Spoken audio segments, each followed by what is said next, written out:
Olá, eu aqui no meu cantinho de novo, esse lugar bonito. E eu tenho gravado aqui algumas mensagens para minha filha. E eu comecei a lembrar de alguns questionamentos que ela vem me fazendo desde quando ela tinha uns 10 anos de idade, mais ou menos, já está com 16. E eu resolvi gravar alguns vídeos, né, sobre esses questionamentos que ela começou a me fazer, hoje bem mais esclarecida, que é sobre maçonaria e religião.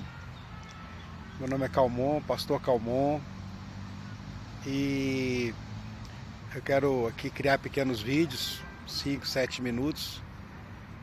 E como o tema ele é interessante, as pessoas chamam de polêmica, eu chamo de interessante. Como tantos outros temas, né, que a gente tem nessa jornada da nossa existência, essa busca de querer resposta para tudo, né? Então nos apresenta durante essa jornada vários temas, várias opiniões, vários achômetros. Eu sou um cara que desde cedo eu sempre gostei de raciocinar qualquer tipo de tema de forma muito pedagógica.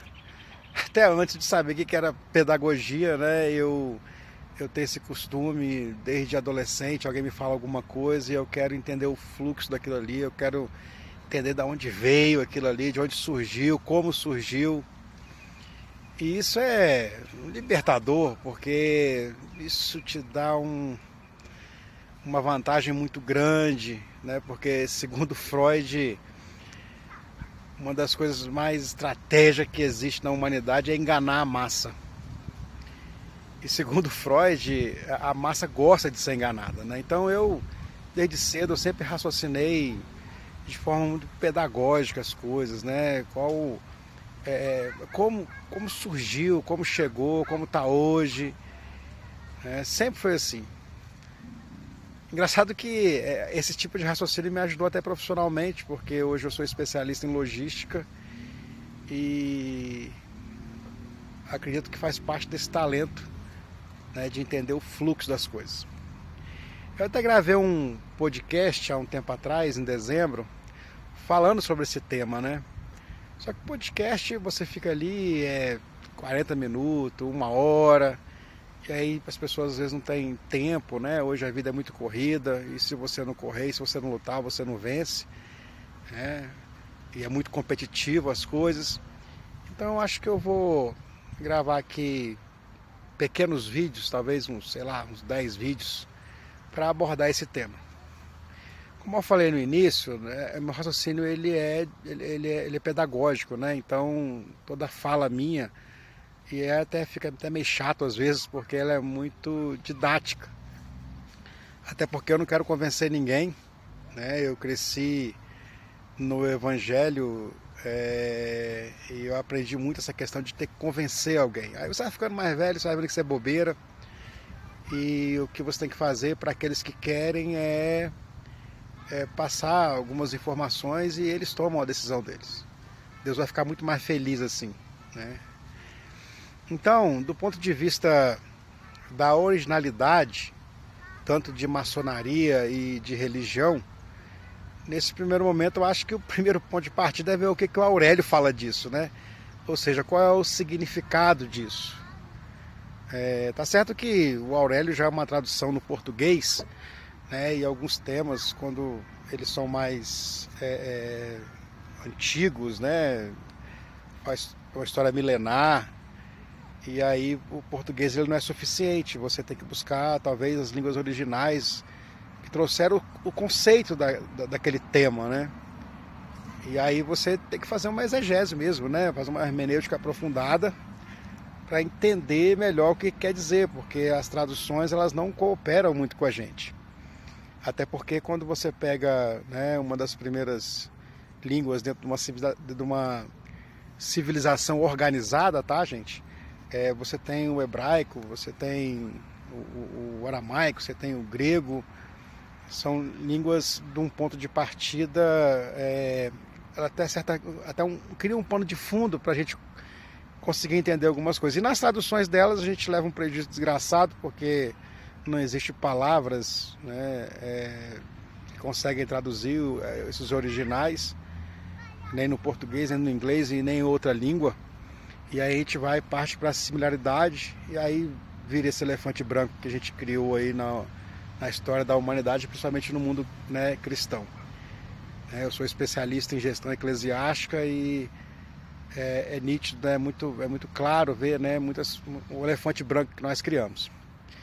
Então, do ponto de vista didático, né, a gente pega a maçonaria e, ao invés de procurar entender a razão e o porquê dela, a gente fica, né, como eu fiquei durante muitos anos, com os conceitos de outras pessoas, né, de outros segmentos.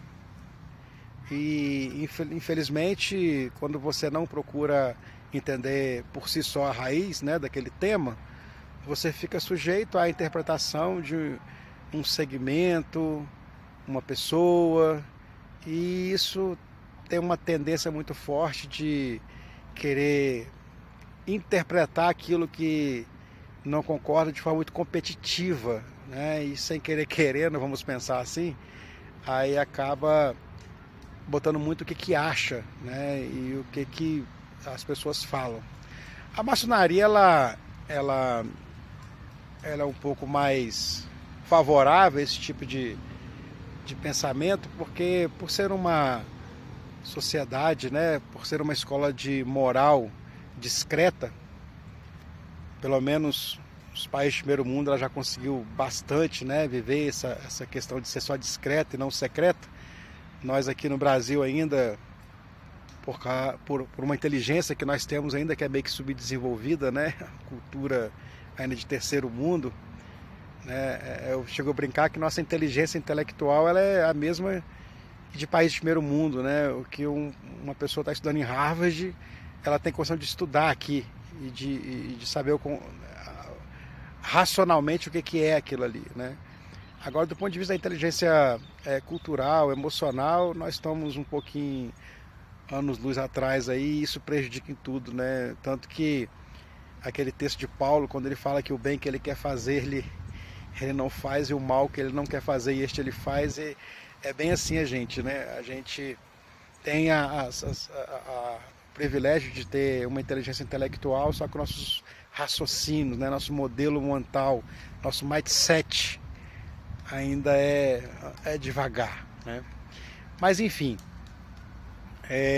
eu sou mestre maçom, além de pastor, né, há muitos anos, e hoje eu consigo entender claramente, né, de forma muito tranquila, né, com muita paz, o papel da maçonaria, né? E aí, sem delongar muito, né, porque se a gente for falar e querer contextualizar toda a existência da maçonaria, aí a gente não consegue fazer vídeos curtos. Por isso que eu quero fazer aqui talvez uns 8, 10 vídeos sobre esse tema, né, maçonaria e religião. Mas como pano de fundo, a gente tem a origem da maçonaria, né, na formação dos pedreiros, né? Tanto que eu até brinco com meu irmão, que mexe ele além de ser mecânico também, ele entende, né, ele é pedreiro também. E aí quando você vê os instrumentos, né, utilizados no serviço de construção, quando o carpinteiro usa um instrumento, a maçonaria ela usufrui, né, de forma pedagógica, didática, né, como simbolismo, o sentido desses instrumentos para ter criado a sua filosofia, a sua ideologia, né? Para que serve um prumo? Para que serve um avental? Para que serve uma régua? Né? E assim vai. Então todos os instrumentos que é utilizado para construir algo, qual é a aplicabilidade moral desse instrumento na nossa vida, na nossa existência? Então, há muito tempo atrás, né, e aí a gente chamava isso de maçonaria operativa, né, a gente tem como marco aí a construção do Templo de Salomão, mas vem antes ainda, né, porque sempre existiu esses mestres, né, essas pessoas que hoje a gente chama de arquiteto, de engenheiro, né? Mas esses pedreiros lá atrás, né? Na idade medieval e antes ainda, que tinham uma capacidade extraordinária de construção e de respeito. E aí eles vendo, né, o quanto eles eram respeitados, entendendo, né, a maravilha do que eles faziam, eles começaram a se reunir de forma bem simples, nada organizado, mas para que vamos se reunir?